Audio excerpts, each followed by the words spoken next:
नमस्कार दोस्तों, आप सभी का हमारे YouTube चैनल में स्वागत है। मेरा नाम है राम सनेही और आप देख रहे हैं मेरा चैनल राम सनेही। चलते हैं, वीडियो को स्टार्ट करते हैं। आज का हमारा टॉपिक है आरआरबी एनटीपीसी फेज 1 एनालिसिस, अर्थात जनरल नॉलेज से जो प्रश्न आरआरबी एनटीपीसी एग्जाम में पूछे गए हैं और 11 जनवरी 2021 के फर्स्ट शिफ्ट और सेकंड शिफ्ट दोनों शिफ्ट में जितने भी सारे प्रश्न पूछे गए सारे प्रश्नों का इसमें अध्ययन करेंगे और उससे जुड़े इंपॉर्टेंट फैक्ट को भी जानेंगे। सबसे पहले स्टार्ट करते हैं, शिफ्ट 1 में पूछे गए प्रश्नों को लेकर चलते हैं। पहला प्रश्न है, रक्त किस प्रकार का उत्तक है? ये दोस्तों, हमारे शरीर में जो रक्त पाया जाता है, हमारे शरीर के वजन का लगभग 7% रक्त रहता है हमारे शरीर में। तो जो रक्त होता है वो प्लाज्मा और ब्लड दो भाग का होता है।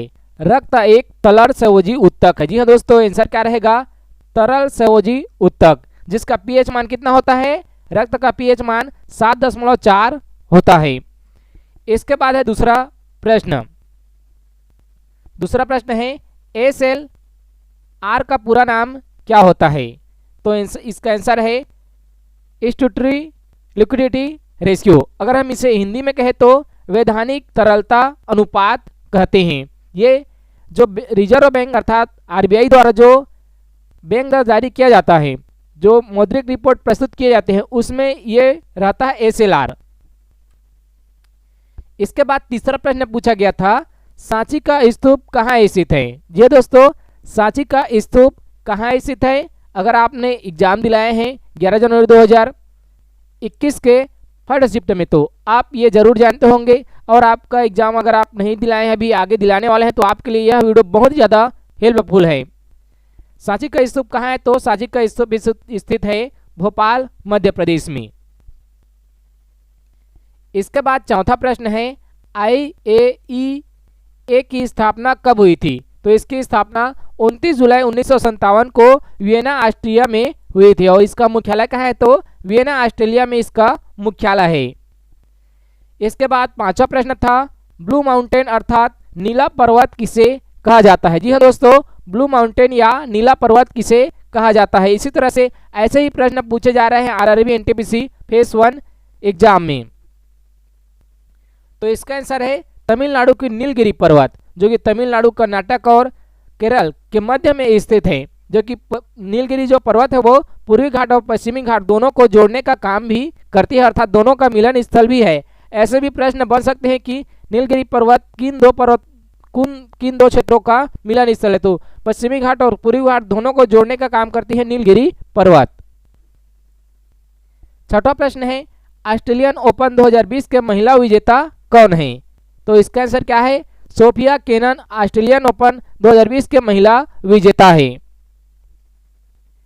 इसके बाद है सातवां प्रश्न, प्लासी का युद्ध कब हुआ था जिसमें सिराजुद्दौला की हार हुई थी? इस तरह से प्रश्न पूछा गया था, प्लासी का युद्ध कब हुआ था जिसमें सिराजुद्दौला की हार हुई थी?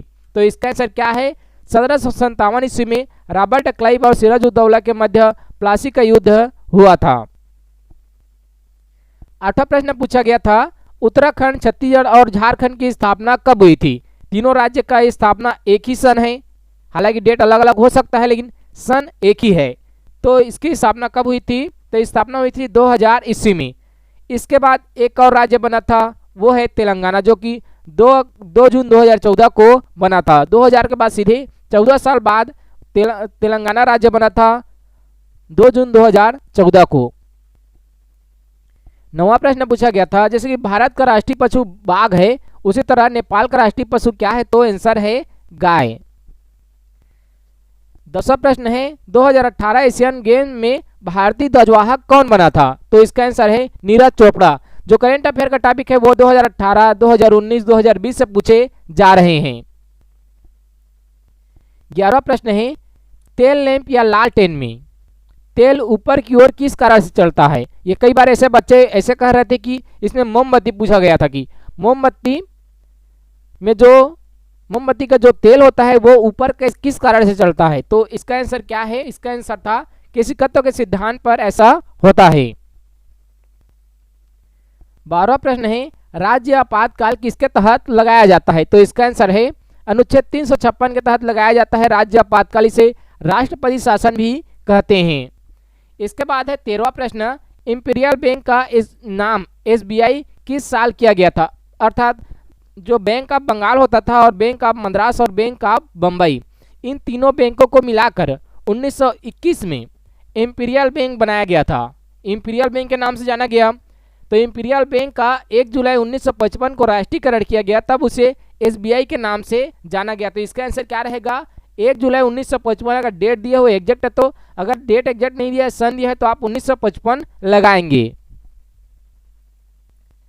अगला 14वां प्रश्न है, प्रथम गोलमेज सम्मेलन कब हुआ था? जी हाँ दोस्तों, प्रथम गोलमेज सम्मेलन कब हुआ था? तो इसका आंसर है 1930 ईस्वी में प्रथम गोलमेज सम्मेलन हुआ था। और कहाँ हुआ था? तो लंदन में हुआ था, अर्थात ब्रिटेन की राजधानी लंदन में प्रथम गोलमेज सम्मेलन हुआ था, जिसकी अध्यक्षता तत्कालिक ब्रिटेन के प्रधानमंत्री थे मैकडोनाल्ड, जिनके द्वारा अध्यक्षता किया गया था। और गांधी जी को इसमें बुलाया भी गया था, लेकिन गांधी जी प्रथम गोलमेज सम्मेलन में भाग नहीं लिए थे। तो ऐसा भी प्रश्न बन सकता है कि प्रथम गोलमेज सम्मेलन में गांधी जी भाग नहीं लिए थे, तो किस सम्मेलन में भाग लिए थे? दूसरा गोलमेज सम्मेलन में भाग लिए थे, जो कि 1931 में हुआ था। 15वां प्रश्न है, माई मदर एंड सिटी 66 किताब के लेखक कौन है? तो इसका आंसर है कवि कमला दास, माई मदर एंड 66 किताब के लेखक है। ऐसे ही प्रश्न पूछे जा रहे हैं आरआरबी एनटीपीसी एग्जाम में। इसके बाद है 16वां प्रश्न, पहला भारत रत्न किसे प्रदान किया गया था? तो इसका आंसर है राजगोपालाचार्य या सीवी रमन या एस राधाकृष्णन। इसमें से जो भी ऑप्शन था आप उसको आंसर लगाएंगे। इन्हें सबसे पहले 1954 में पहली बार भारत रत्न इन तीनों को प्रदान किया गया था। 17वां प्रश्न है, 1992 में ब्राजील में हुआ सम्मेलन को किस नाम से जाना जाता है? तो आंसर है पृथ्वी सम्मेलन के नाम से जाना जाता है। 18वां प्रश्न है, रनकपुर जैन मंदिर कहाँ स्थित है? जी दोस्तों, रनकपुर जैन मंदिर कहाँ स्थित है? तो इसका आंसर है राजस्थान में स्थित है रनकपुर जैन मंदिर। 19वां प्रश्न है, भारतीय सिनेमा के जनक किसे कहा जाता है? तो आंसर है दादा साहेब फाल्के भारतीय सिनेमा के जनक कहा जाता है। ऐसे भी प्रश्न बन सकते हैं दोस्तों कि दादा साहब फाल्के पुरस्कार किस क्षेत्र में दिया जाता है? हालांकि आरआरबी एनटीपीसी के फेस 1 में 11 जनवरी को यही ऐसा प्रश्न पूछा गया कि भारतीय सिनेमा के जनक किसे कहा जाता है? तो दादा साहब फाल्के। अगर मान लो आगामी एग्जाम में दादा साहब फाल्के पुरस्कार किस क्षेत्र में दिया जाता है? तो सिनेमा के क्षेत्र में दिया जाता है। 20वां प्रश्न है, कंप्यूटर का कौन सा चिप है जो अरिथमेटिक लॉजिक यूनिट की गणना करता है? तो आंसर है माइक्रो प्रोसेसर। इसके बाद है 21वां प्रश्न, समष्टि अर्थशास्त्र के जनक कौन है? तो इसका आंसर है जॉर्ज मेनार्ड कीन्स समष्टि अर्थशास्त्र के जनक है। अगर ऐसे प्रश्न पूछे जाए, अर्थात मैंने जो 10 जनवरी का वीडियो बनाया था पहला और दूसरा शिफ्ट का, उसमें पूछा गया था कि अर्थशास्त्र के जनक कौन है? तो उसका आंसर क्या रहेगा? Adam Smith. आपको पूरे प्लेलिस्ट का लिंक नीचे डिस्क्रिप्शन बॉक्स में मिल जाएगा, जहां से आप पूरे जो पूछे गए हैं आरआरबी एनटीपीसी एग्जाम फेस 1 में जितने भी लिए गए एग्जाम, उसमें तो आप सारे प्रश्न का अध्ययन कर सकते हैं। इसके बाद है 22वां प्रश्न, ई कॉमर्स वेबसाइट नहीं है। तो ट्विटर उसमें और दिया था, जैसे कि अमेजन दिया हुआ था, फ्लिपकार्ट दिया हुआ था, स्नैपडील दिया हुआ था, ट्विटर दिया था। तो ट्विटर ई कॉमर्स कंपनी नहीं है, एक सोशल मीडिया प्लेटफॉर्म है। 23वां प्रश्न है, सहायक संधि की शुरुआत कब हुई थी और किसके द्वारा की गई थी? तो आंसर है लॉर्ड वेलेजरी द्वारा 1798 में सहायक संधि की शुरुआत हुई थी। इसके बाद है 24वां प्रश्न, बार्ग की स्थापना कब हुई थी? तो आंसर है 1954 में हुई थी। इसके बाद आता है 25वां प्रश्न, जनरेटर किसके सिद्धांत पर काम करता है? जो विद्युत जनरेटर रहता है वो किसके सिद्धांत पर काम करता है? तो माइकल फेराडे के सिद्धांत पर काम करता है। 26वां प्रश्न है, भारत के आजाद होने के बाद सबसे पहला रेल मंत्री कौन बना था? तो आंसर है जॉन मथाई। इसके बाद है पीपीपी का पूरा नाम क्या है? तो आंसर है पब्लिक प्रोविडेंट फंड। इसके बाद पूछा गया था 28वां प्रश्न, गन्ना का पौधा किसे रासायनिक ऊर्जा में परिवर्तित करता है? तो इसमें 3 ऑप्शन यहाँ मिला हुआ है, तो आंसर क्या रहेगा? सूर्य का प्रकाश इसका सही आंसर रहेगा।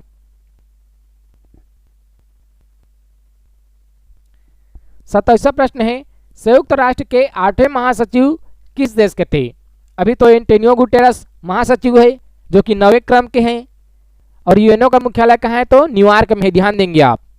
संयुक्त राष्ट्र अर्थात यूएनओ का मुख्यालय कहाँ है तो न्यूयॉर्क में है और उसके 9वें सचिव अभी चल रहे हैं एंटोनियो गुटेरस। जबकि इसमें 8वें सचिव को पूछा गया तो 8वां सचिव कौन थे, बान की मून थे, जो कहाँ से बिलोंग करते थे, साउथ कोरिया देश से बिलोंग करते थे। इसके बाद है 29वां प्रश्न, 1929 ईस्वी में किस देश में महामंदी की शुरुआत हुई थी। जी हाँ दोस्तों, ऐसे भी प्रश्न बन सकते हैं कि महामंदी की शुरुआत कब हुई थी, तो आंसर है 1929 में। और इसकी शुरुआत कहाँ हुई थी तो अमेरिका से हुई थी। तीसरा प्रश्न है 1911 ईस्वी में जॉर्ज पंचम और महामेरी का आगमन हुआ था और आगमन में स्वागत के लिए मुंबई शहर में गेटवे ऑफ इंडिया बनाया गया था। तो इसका जो निर्माण किया गया है ये किस शैली में निर्मित किया गया था, तो इसका आंसर है इंडो सारा सैनिक शैली में निर्मित किया गया था। इसके बाद 31वां प्रश्न है गिरनार पहाड़ी पर होने वाले आम का क्या नाम है। जी हाँ दोस्तों, गिरनार पहाड़ी कहाँ है तो गुजरात में है और गुजरात में गिरनार पहाड़ी है तो वहाँ जो आम पाए जाते हैं उसका क्या नाम है तो आंसर है सेफ्रॉन करलेट केसर या गिर केसर आम के नाम से जाना जाता है। इसके बाद है अगला 32वां प्रश्न, राज्यों के बीच जो विवाद उत्पन्न होता है उनकी जांच हेतु अंतर्राज्यीय परिषद का उल्लेख किस अनुच्छेद में वर्णित है तो इसका आंसर है अनुच्छेद 263 में वर्णित है। इसके बाद है 33वां प्रश्न, लखनऊ में कौन सी कढ़ाई कला प्रसिद्ध है। ये दोस्तों ऐसे ही प्रश्न पूछे जा रहे हैं। अगर जानकारी आपको अच्छा लगे तो लाइक और शेयर जरूर करें। आपको समझ में आ रहा होगा तो आप ओके कमेंट करें और लाइक जरूर करें। अगर आपको कोई परेशानी हो रही है प्रश्नों में तो आप कमेंट बॉक्स में कमेंट जरूर करें। 33वां प्रश्न पूछा गया था लखनऊ में कौन सी कढ़ाई कला प्रसिद्ध है तो आंसर है चिकनकारी कढ़ाई कला प्रसिद्ध है लखनऊ में।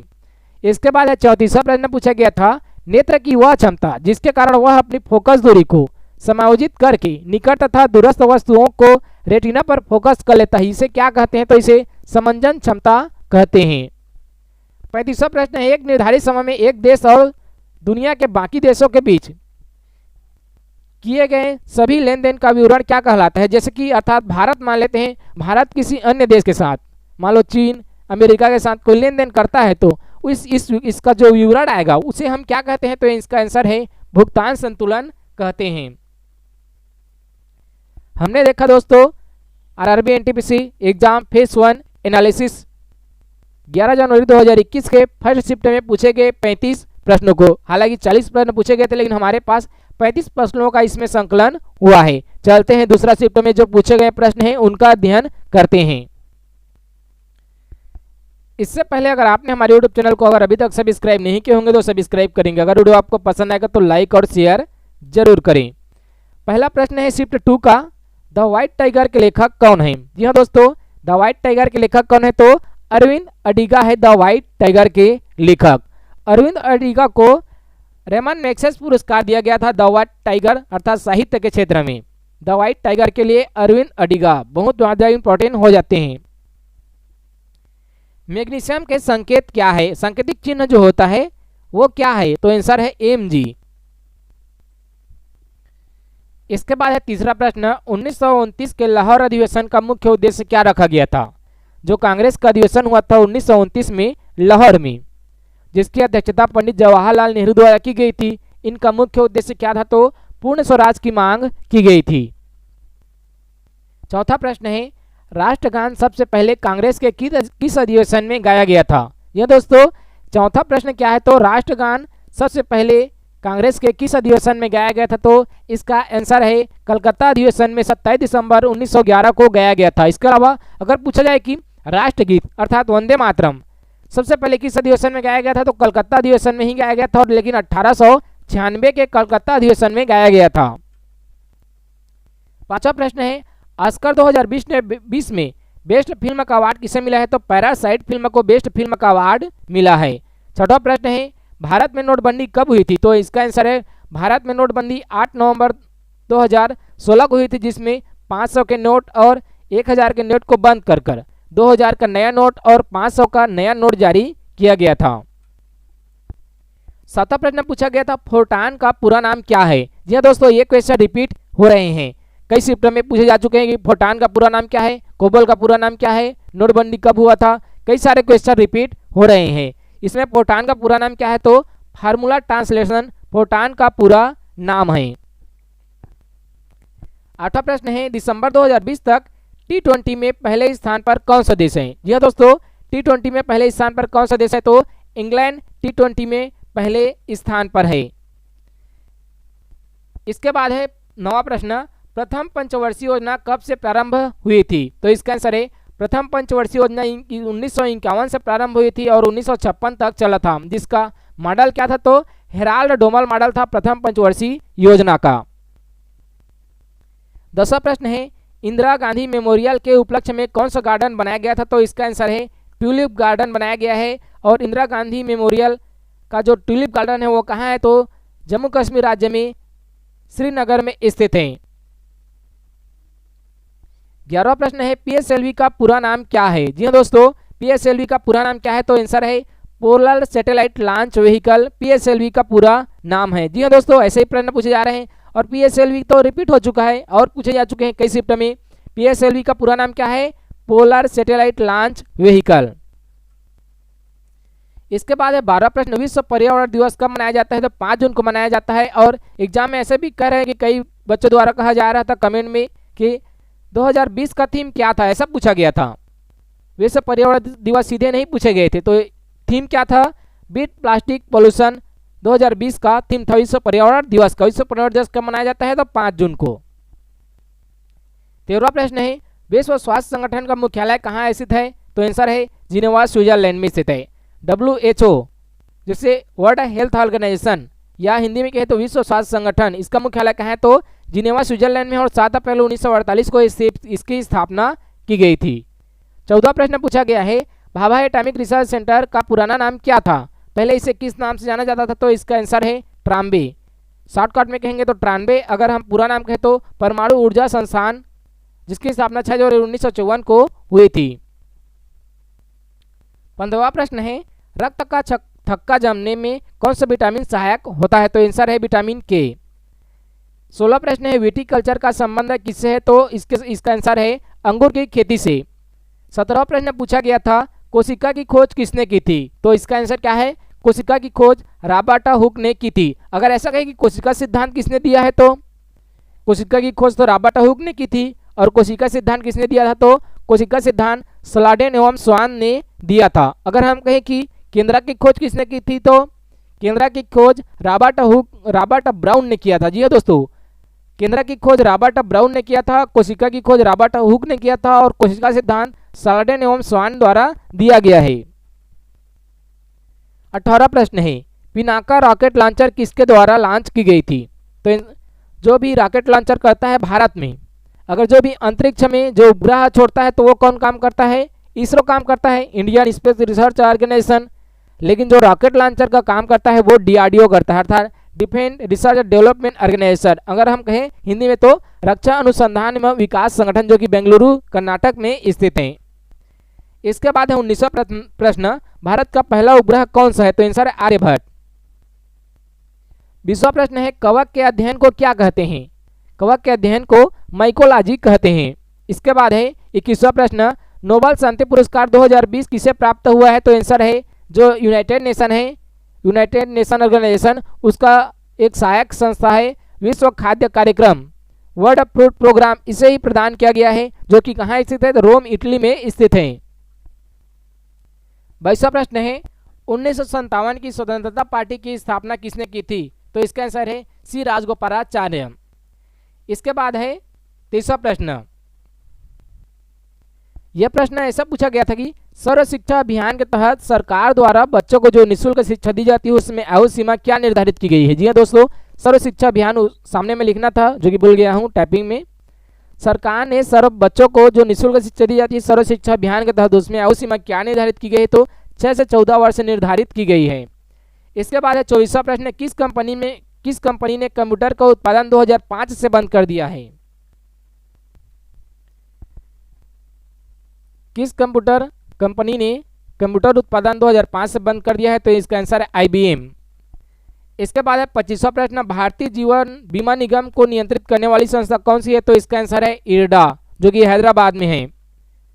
इसके बाद है 26वां प्रश्न तत्व परमाणु क्रमांक के अलावा और किस कारण दूसरे तत्व से अलग होते हैं, तो जी हाँ दोस्तों, उनका जो परमाणु चिन्ह होता है, सांकेतिक नाम चिन्ह वो अलग अलग होते हैं। गुण एक समान हो सकता है, लेकिन सांकेतिक नाम और चिन्ह एक समान नहीं हो सकते हैं। 27वां प्रश्न ऐसा पूछा गया था कि कौन सा शहर मध्य प्रदेश में नहीं था, और मध्य प्रदेश के 3 शहर का नाम दिया गया था और एक छत्तीसगढ़ के शहर रायपुर का नाम दिया हुआ था, तो इसका रायपुर सही आंसर हो जाएगा। इसके बाद 28वां प्रश्न, विश्व मरुस्थलीय एवं सूखा रोकथाम दिवस कब मनाया जाता है? तो इसका आंसर क्या है? 17 जून को विश्व मरुस्थलीय एवं सूखा रोकथाम दिवस मनाया जाता है। 29वां प्रश्न पूछा गया था, एडिस मच्छर किस रोग का वाहक है? तो इसका आंसर है डेंगू रोग का वाहक है। 30वां प्रश्न पूछा गया था, संयुक्त राष्ट्र सुरक्षा परिषद में कितने सदस्य हैं? तो इसका आंसर क्या है? 15 सदस्य हैं, 5 स्थायी सदस्य होते हैं और 10 अस्थायी सदस्य होते हैं। इसके बाद है 31वां प्रश्न, किस कानून को बिना वकील, बिना अपील, बिना दलील का कानून कहा जाता है? तो इसका आंसर है रॉलेट एक्ट को कहा जाता है बिना वकील, बिना अपील, बिना दलील का कानून। इसे काला कानून भी कहा जाता है, जो कि 1919 में भारत आया था। 32वां प्रश्न पूछा गया था, 1853 में ब्रिटिश द्वारा भारत में किस प्रकार का परिवहन शुरू किया गया था? तो इसका आंसर क्या है? 1853 में ब्रिटिश द्वारा अर्थात इंग्लैंड द्वारा, ब्रिटेन द्वारा, जो कि भारत गुलाम था 1853 में, तो उसी के समय ही कौन सा परिवहन शुरू किया गया था? तो इसका आंसर है रेल परिवहन शुरू किया गया था 16 अप्रैल 1853 को, और मुंबई से थाने के मध्य 34 किलोमीटर पहली रेल चली थी। किसके शासनकाल में? तो लाल डलहौजी के शासनकाल में। कोई भी एक प्रश्न बन सकता है। अभी किस शिफ्ट के एग्जाम में, दूसरा शिफ्ट में यही पूछा गया था कि 1853 में ब्रिटिश द्वारा भारत में किस प्रकार की परिवहन शुरू की गई थी? तो रेल परिवहन शुरू की गई थी। 33वां प्रश्न है, प्रोटीन किससे मिलकर बना होता है? तो इसका आंसर है अमीनो अम्ल से बना होता है। 20 प्रकार के अमीनो अम्ल पाए जाते हैं। 34वां प्रश्न है, राष्ट्रपति किसकी सलाह पर आपातकाल लगाते हैं? तो इसका आंसर है कैबिनेट या मंत्रिमंडल की सलाह पर, लिखित सलाह पर। ध्यान देंगे, यहाँ मिस्टेक हो गया टाइपिंग में। कैबिनेट या मंत्रिमंडल के लिखित सलाह पर ही राष्ट्रपति आपातकाल लगाता है। जी दोस्तों, हमने दूसरा शिफ्ट के 34 प्रश्नों का अध्ययन किया, पहले शिफ्ट का भी हमने अध्ययन किया। अगर जानकारी आपको अच्छा लगे तो लाइक और शेयर जरूर करें। अगर आपने हमारे यूट्यूब चैनल को अभी तक सब्सक्राइब नहीं किए होंगे तो सब्सक्राइब करेंगे, और आगे भी वीडियो का नोटिफिकेशन पाने के लिए नोटिफिकेशन बेल के बटन को भी दबा दें। इसके अलावा आप जिस भी शिफ्ट का अध्ययन करना चाहेंगे, नीचे डिस्क्रिप्शन बॉक्स में प्लेलिस्ट का लिंक दिया गया है, जहां से आप पूरे प्रश्नों का अध्ययन कर सकते हैं। इसके अलावा आपको इंड स्क्रीन पर भी 2 वीडियो आ रहा होगा, जिसमें आप पुराने और नए जो शिफ्ट में पूछे गए हैं प्रश्न उसका भी अध्ययन कर सकते हैं।